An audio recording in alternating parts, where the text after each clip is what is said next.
Hi guys, I'm Amber. And I'm Corey. As most of you know, we've moved from the States over to Europe so that Corey can play chess full time and try to become a Grandmaster. A lot of people ask me what it takes to become a Grandmaster and what are the requirements, so we decided to make a little video going over that today. Corey is a FIDE Master. His rating when we first got to Europe was around 2230. And now, currently, it's sitting about 2300. Maybe 2310. The first thing you need to become a Grandmaster or any type of titled player is a FIDE rating.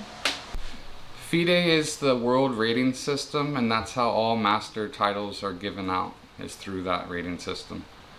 Each country has their own national rating system, but FIDE is the only one that can actually give you real titles. So the second thing you'd need if you want to become an international master or a Grandmaster is the actual rating.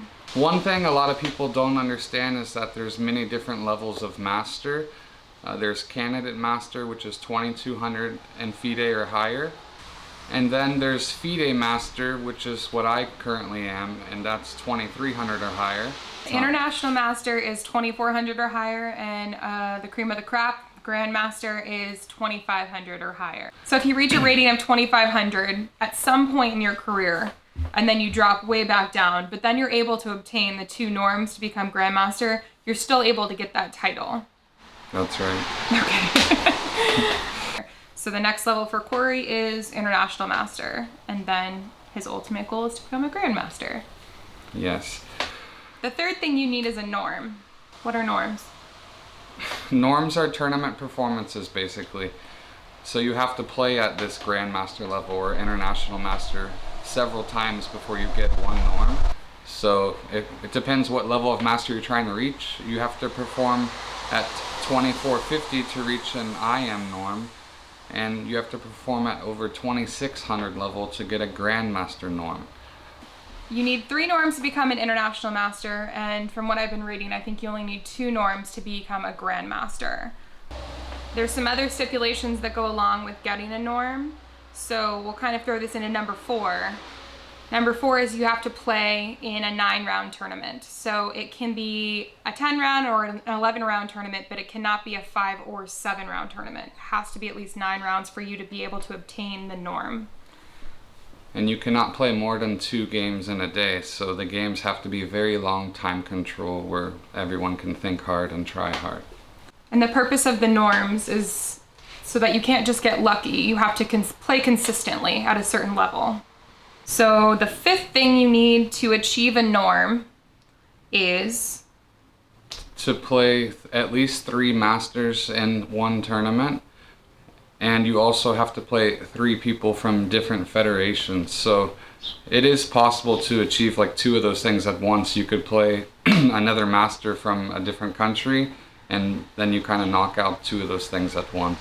The big reason we moved to Europe is there are just more FIDE tournaments in general. And they're cheaper. They're cheaper to play in.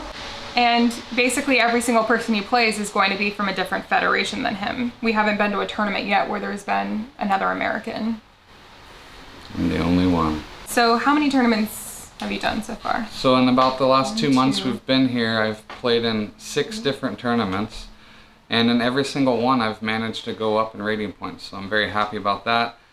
But I haven't been able to get a norm yet, unfortunately.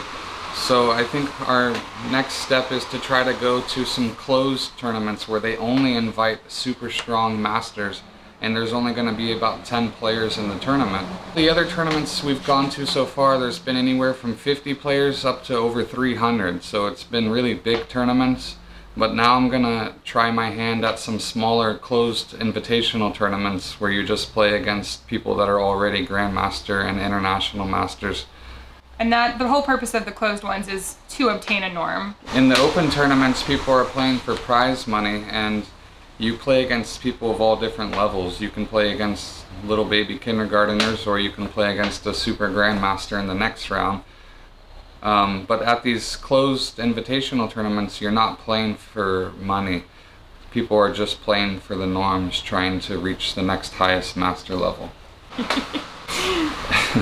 If any of you guys are interested in chess lessons with me, you can email me personally at chasingcheckmate@gmail.com. And if you're interested in supporting our channel, where we're trying to focus on travel and chess, you can become a Patreon. One of the levels of Patreon is a chess lesson with Corey once a month. And then we also send you a postcard to every new city we visit.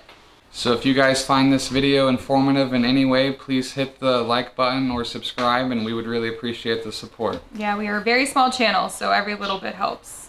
And we will see you next time. Ciao.